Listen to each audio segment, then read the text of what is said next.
Tarik Halilintar dan Alia Mas Said diramal bakal putus. Denny Darko singgung soal menikah. Tarik Halilintar dan Alia Mas Said diramal bakal putus tahun ini. Denny Darko mendadak singgung soal menikah saat ramal hubungan Tarik Halilintar dan Alia Mas Said.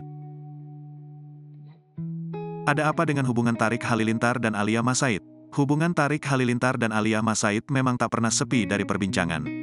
Sempat disembunyikan, hubungan keduanya kini semakin jadi sorotan usai tak segan pamer kemesraan di depan publik.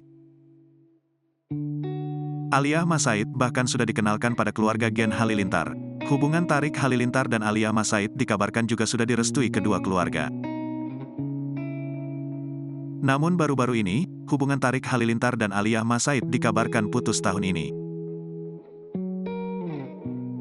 Hal itu diungkap Denny Darko yang tayang di akun Instagram @lambegosip, Jumat, tanggal 26 Januari tahun 2024.